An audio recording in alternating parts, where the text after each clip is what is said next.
Again, you've seen this same configuration of tractor before. I'll start the front and we'll just kind of go from one end to the other. This is your air filter system here. Up front, again, you remember me talking about making sure your clamps is tight back in here and whatever. And don't overservice the air filter. Battery sets up front. It's been serviced and treated and whatever. Probably not the place to go if you want to jump start. And I've talked about keeping this stuff clean. Keep your chaff and stuff off of this area here, and your grills, whatever. This is the screen you need to pull out clean. Right here. Okay. We'll take care of that. On your security system, you've got a lock here. You've got one on the side sheet here, one on the other side. And it all takes the same key, which looks a whole lot like the old style John Deere key. Okay. Looks just like that. Right there. Again, your tractor starts with this one. Okay. Your various grease points on it, and again, go to your book. There's not a lot of them on the tractor, but go by your book. You've got your two fuel filters here, water separator and your regular filter. Both of them's got a drain on it. You've got your oil check right here, and right beside of it is where you fill the oil. There's two hack marks on the stick. If your oil's in between it, you're good. The way that works, check all of your oils when the engine is cold. Okay? That's when you want to check your oil. Oil cold, engine not running. Be a transmission engine or whatever. Okay?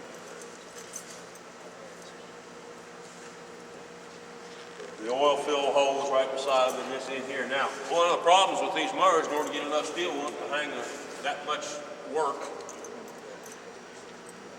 and that much steel, it kind of clutters up things a little bit. So it is a little difficult to work on, and you're aware of that. You've been here before, most of you have. Oh, yeah. The fuel tank, again, is the one that has a security that has a different key.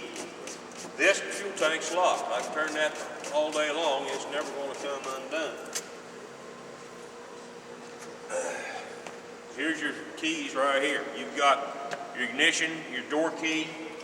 This key starts the tractor, the red one, and operates the door lock. This black-headed key is the one that operates your safety features. This oddball-looking guy, that's the one for your fuel tank.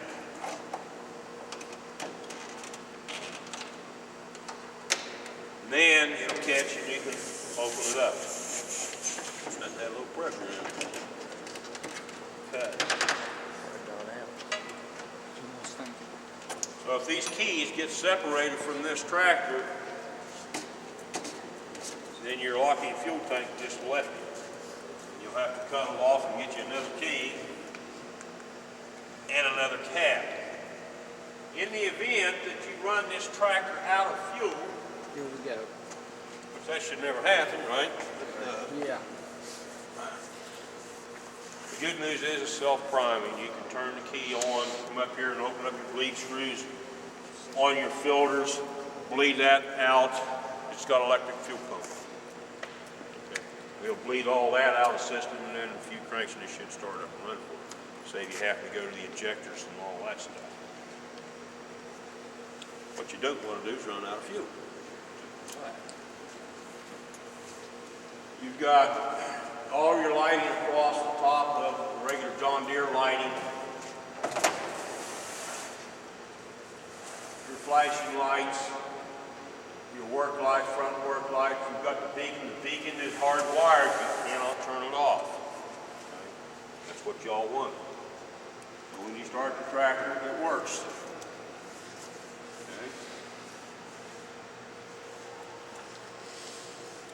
If you put this tractor in reverse and your backup alarm doesn't come on, chances are your beacon on top's not working either. Wired through the same fuse. Okay. Kind of a check thing there. Neither one of them require a whole lot of voltage, so they're wired through the same fuse. If one's not working, probably the other one isn't either. We've probably got a blowed fuse, which is in F67 location, I believe. It's under the beacon fuse. You want to keep that in mind as far as your maintenance is concerned. Okay, any questions about it so far? Location is right. F67. It's row 6 and fuse 7 going down. And it's marked as B.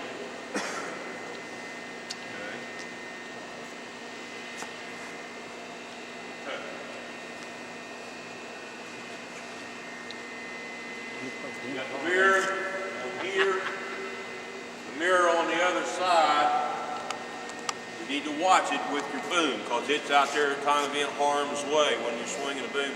I don't know exactly how you mentioned that, but it is kind of in harm's way as you're cradling back in. You need to watch that mirror pretty closely. It'll do a good job for you, but it's out there where it can get knocked off pretty easy too. All right. This seat, instructor seat we're talking about here,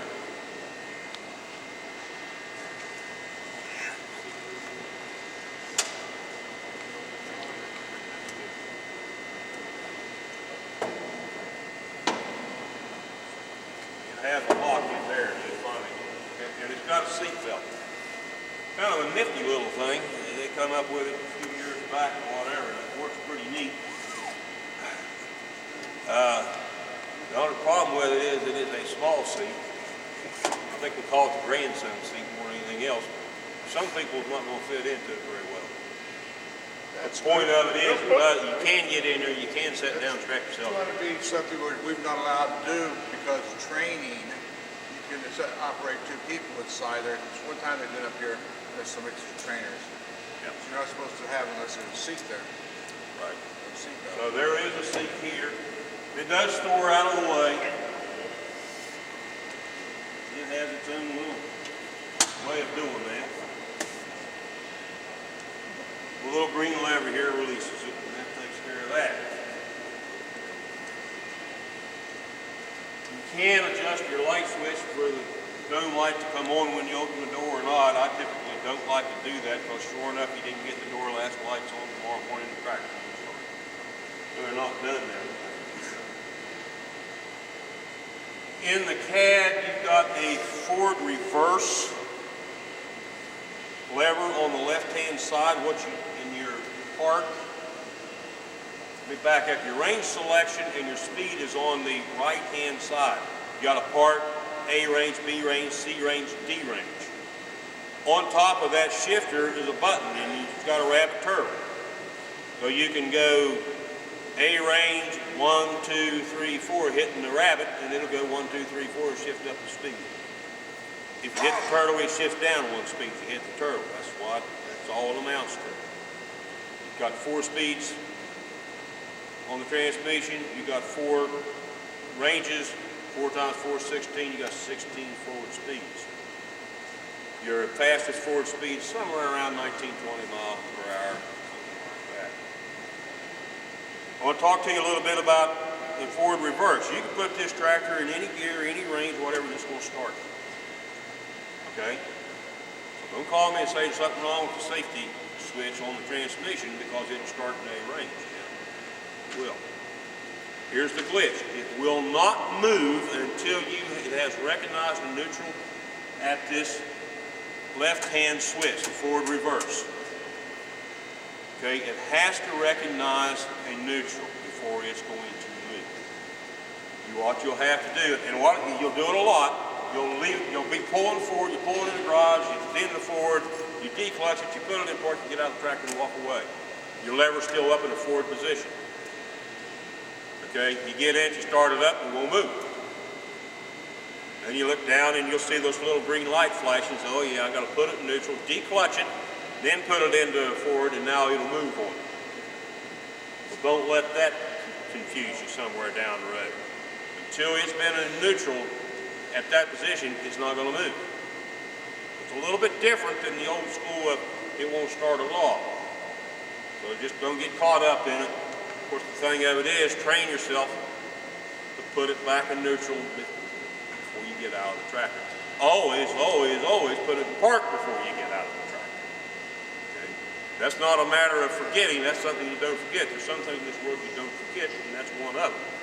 Otherwise, what happens is, you get out of it, and you start walking across the parking lot, and here it comes following you down the hill. Okay? It's got to be put in the park. You're going to find that your light switches are very similar to what your 6220s were. Not much different than yours. Your 3-point hitch, again, we talked, that control is identical to what you've been using on all these other tractors, those of you that are familiar with them. PTO operates the same way. Your air conditioner cab controls all operate in the same manner. There's nothing new or different there. You've got your windshield washer, front and rear. The rear is controlled from the console on your right. The front's controlled from the windshield washer on the steering wheel. A note about the rear windshield washer wiper. Unless it's latched down, the back glass is locked down, that windshield wiper washer combination won't work. That's a safety feature built into it, so if you left the window up and accidentally turned it on, the wiper doesn't bust itself trying to wipe a glass that's in the up position. So keep that in mind. And again, that's basically the same as the others have been. Okay? Any questions yet? Talked a lot this morning about the regular operator seat. There are controls on it, and again, the best advice I can give you there is to familiarize yourself with it. Didn't take a rocket science to figure out, and I wasn't very familiar with that seat this morning. Okay? So you're going to be sitting in it. Get yourself and figure out what all the gadgets and widgets are involved with. Any questions? Let's roll around to the back and look at a few things back here that might be a little different.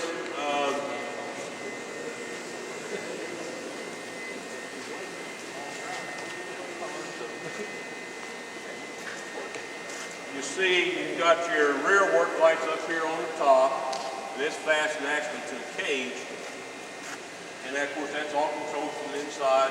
Your rear wiper, again, your flashing lights up there. Tail lights and flashing lights, directional signals.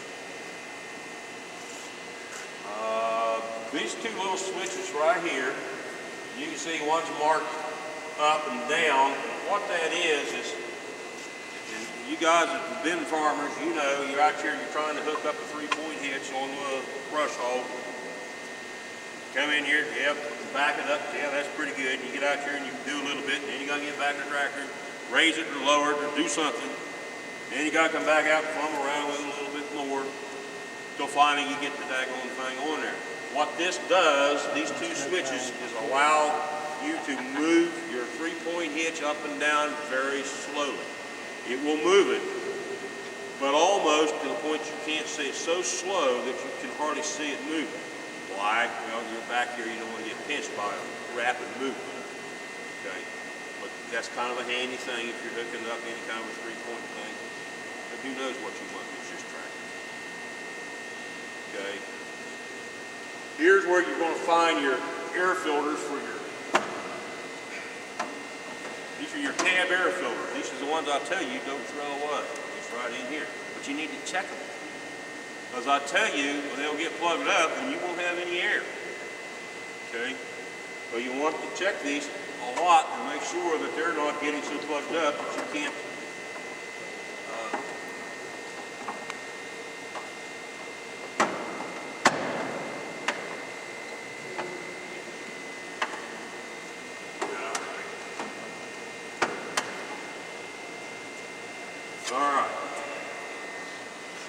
You may recall that on your selective control valves, controlled by your two levers in the cab, that you had two valves here, and you may have had one or two more on this side.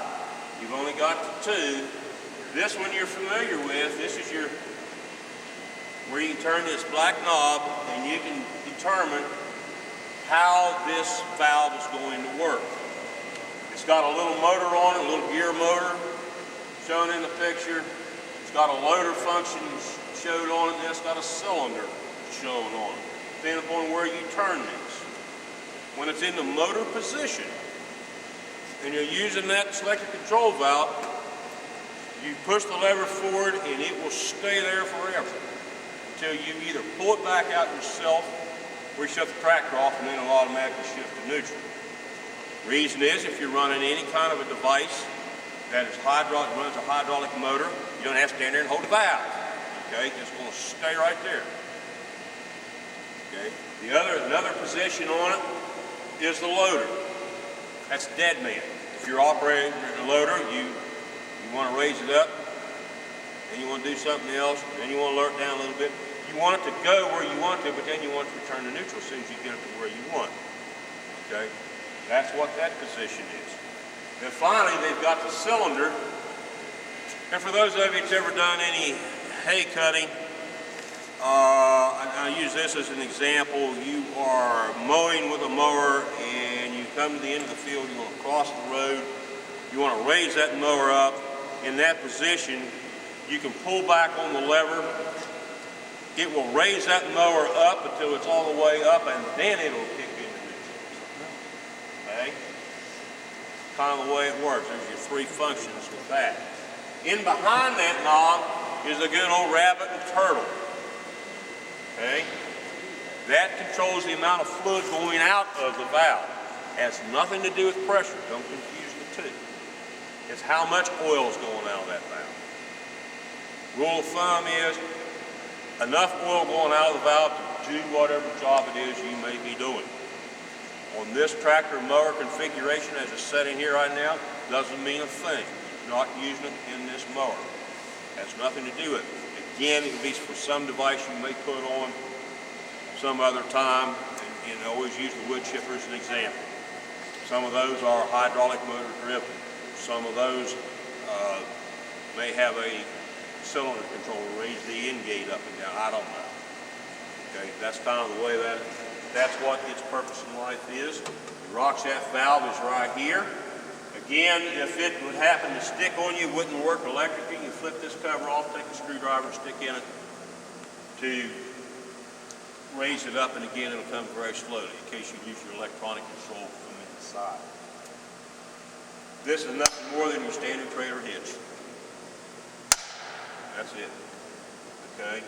Here is this hydraulic lock thing, and as you can see, I cannot get the dipstick up to check. I can't take it out so I can pour something in there that ain't supposed to be in there. Okay. But the way it works is I stick the key in there and turn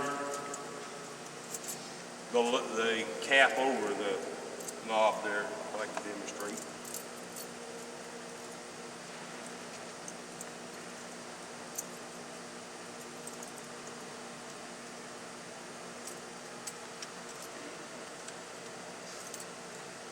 See, I don't turn the key, I push the key in and then move the cover out of my way.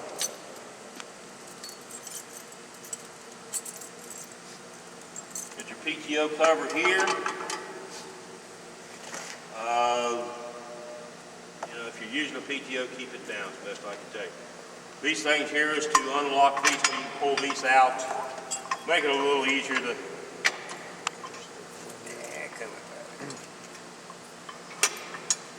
hook something up, hook up a brush hog or whatever you may have back there. And then whenever you pick it up, it'll swing itself back in place. It has a little weight on it. Okay.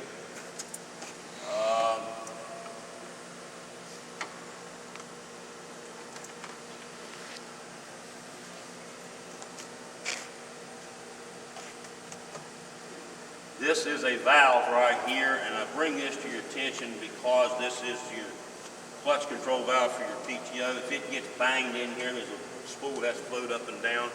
I see that a lot. It just gets banged by some implement and jam it. Just, you know, if you're working back here doing anything, you want to be able to hook. You want to make sure that you don't damage that.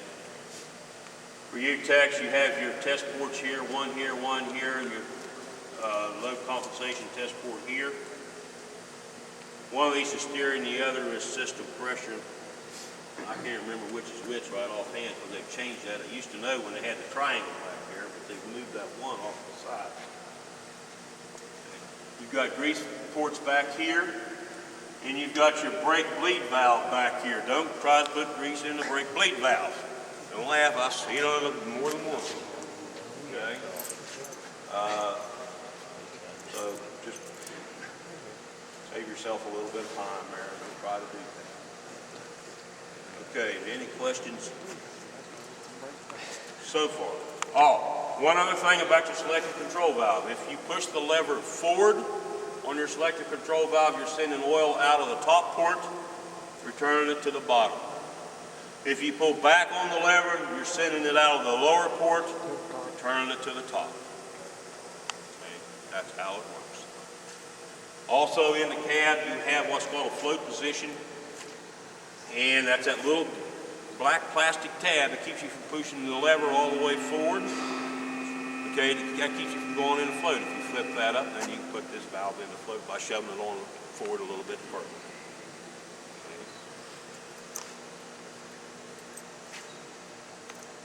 Questions, guys? That is a ROPS cab. Mm-hmm. That is a ROPS cab. Absolutely. It is what's called a ROPS cab, rollover protection device is what it is. It's designed, glad you brought that up. It is designed to protect you in the case of a rollover. Is that possible for this tractor to roll over? Sure. But it is only as effective in a rollover as it is if you fasten the seat belt or did not. Didn't leave no hammer or nothing in there. Well, yeah, that don't help either. And that's another good point. Keep the trash out of the cab. We had a guy did that. You know. I had a friend that brained himself one time in a car wreck because he had a bowling ball laying in the back seat that come forward and hit him in the back of the head. Killed him. Okay. And the moral of the story is don't have that kind of stuff floating around in the cab of your car or your tractor. But the rollover protection device of any tractor, this one or whatever, is not worth a hoot if the seat belt isn't fastened. And it works pretty daggone good when it is fastened. Okay, I had an old man, customer of mine years ago. He died of natural causes, but when he was 80-some years old, he rolled a tractor over.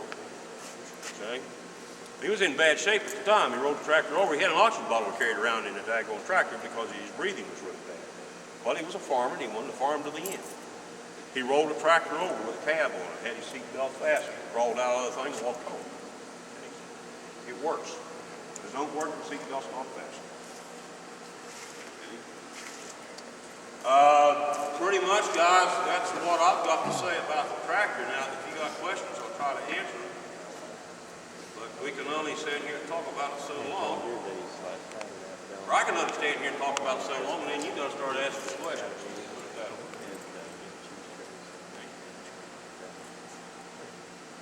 Okay, if anybody's got any questions, I want to turn it over to Zach and let him harp on the mower. He is a whole lot more familiar with this than I am. I've got to. It's actually been like a vacation for me. The past 3 weeks I've got to install these, me and 4 other guys.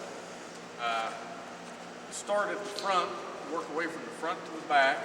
I'll show you how they go on, how you take them back off if you ever need to, and then about the different hydraulic functions and where your service port places are. Cheers.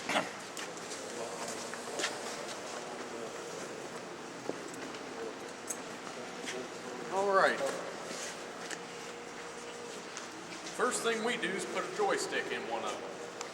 Your joystick, if you ever go have a joystick problem and you need to troubleshoot it, that joystick has 4 wires coming out of it. You got a hot wire, a ground, two brown wires that are your starter cutout. Your power source goes into the back of the switch marked ACC for accessories. Your ground, of course, you can find the ground anywhere on the tractor. And then the third brown wire from your power source is marked with an S for starter. And that's what you're cut into to wire your starter cutout into. So you're wired into the accessory switch and into the brown starter wire and into a ground. And that's all the wiring there is on that whole, that's all the electrical is, wiring into the tractor on the whole mower. So the electrical is real simple on it. Now, like I talked about in there, what that allows you to do is if you've got power turned onto that head, it won't allow it to start. It cuts out the starter circuit. The first thing we do is put that joystick in. We'll all take time to look at the operation controls of it and actually run them if that's all right. A little bit. Second thing we do is hang the wheel weight on it. 1,400-pound wheel weight. It's got 3 7/8-inch all thread holding it on there with a lock nut on the inside and a lock nut on the outside. Nothing much to it. It's got some centric spacers that you put in there to get it centered just right. If you ever have to take one of them off and change the rim. In between the wheel weight and the rim, there's some sleeve spacers that you'll have to remember to put back in too. That wheel weight doesn't actually touch the rim. It's got spacers in between. You start hanging one of these, very first two pieces of steel that go on it are right here and right here. These front supports go on it. From there, you put your two uprights on, here and here, torquing everything to 240 pounds as you go. Then you put your frame rails that go back to the bolster on the axles. On each side, you'll see the frame rails coming back. Once you get your frame rails put on, you put your strap in over top of the rear axles on each side, hold them up.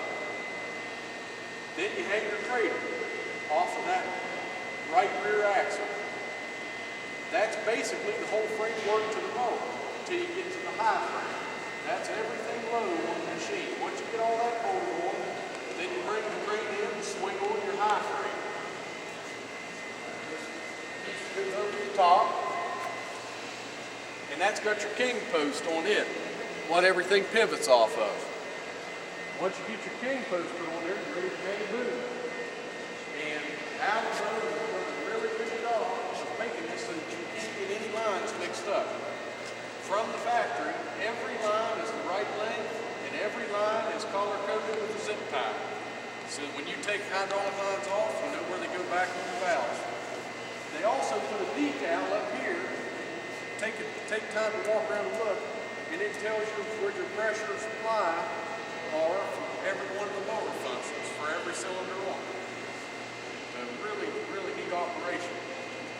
Right here's your hydraulic reservoir. It takes 38 gallons of AW68.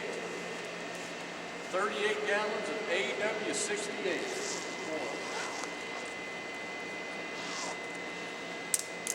And you never want to fill that sight glass over 3/4 full.